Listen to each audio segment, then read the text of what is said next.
What's up mga quiz mga atis? Welcome back sa akin channel. This is Quiz Alan at ngayong araw papanoorin natin yung official trailer ng Quezon na pinagbibidahan ni Jericho Rosales. So I think this is the third part ng Bayani series ni Direct Gerald Taro.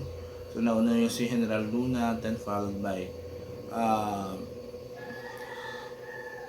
Tel Pilar, Batang Baya General ata, something like that, kay Paulo Abilino. So hindi ko na ito patatagalin, papapanoorin natin yung video and later ibibigay ko yung reaction at opinion ko on the said trailer. So, let's go!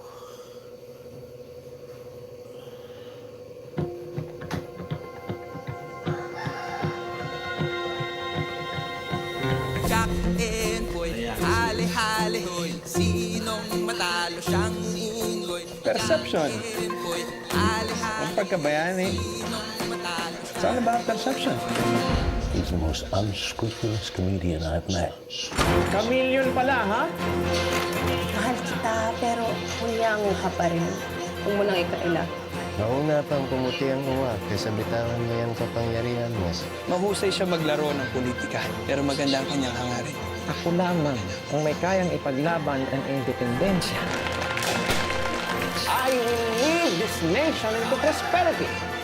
By hook or by crook, Casey doesn't seem to realize that he's the one committing offenses against an orderly conduct of affairs by trying to take control of the government. He is making an ass of himself.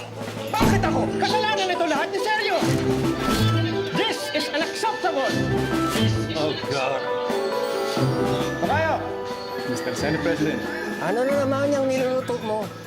Wala ako niluluto. We came here to teach you good government. Make lots of money along the way. Kondenahin mo lamang siguro. Isang beses lang.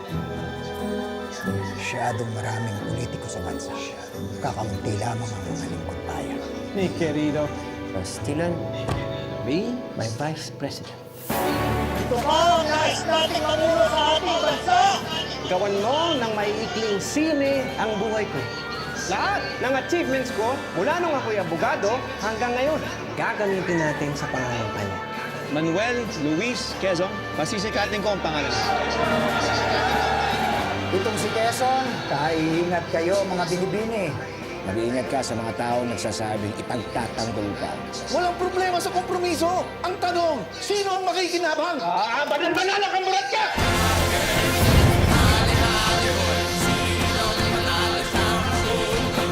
Nabunyak na ninong mo! Ikaw ang wawasakin niya ngayon. Pinaglaban niya kayo!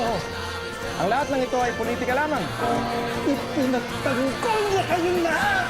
Walang personalan.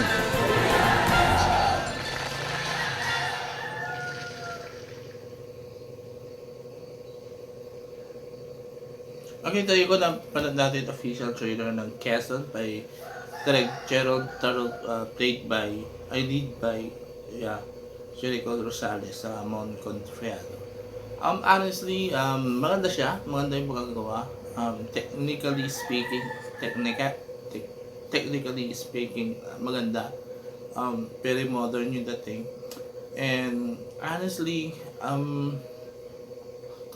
I was trying to feel na yung pinaplan kong trailer was yung character was done in the before mga 9, I don't know kung anong year ni President Manuel Quezon, but I don't feel yung ganun, yung magiging luma ng panahon.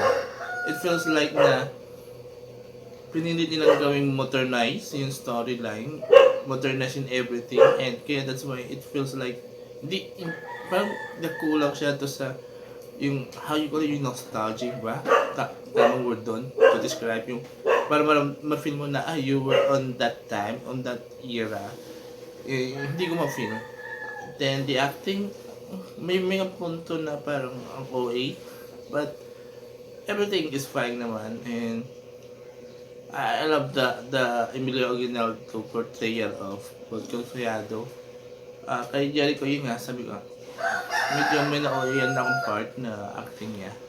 And yun nga, yung production design niya, I don't feel na nasa American era tayo. I feel like I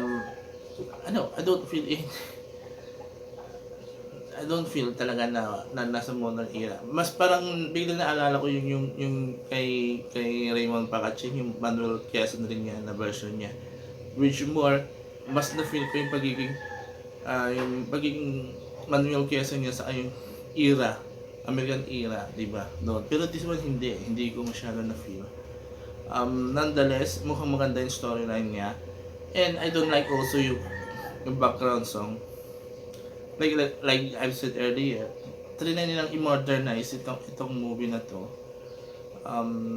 Kaya yun, parang nag-fail something somewhere else, diba? So yun. So kayo mga quiz, mga artist na gusto nyo ba yung movie, trailer or official trailer ng Quezon by Jericho Rosales, mag-comment kayo dito sa baba. At kung nagustuhan nyo yung pinigay kong opinion on the said trailer, mag-comment kayo dito sa baba and I will read all your comments and I will try to interact with you guys, diba? So there you go, maraming salamat, have a nice day and bye bye.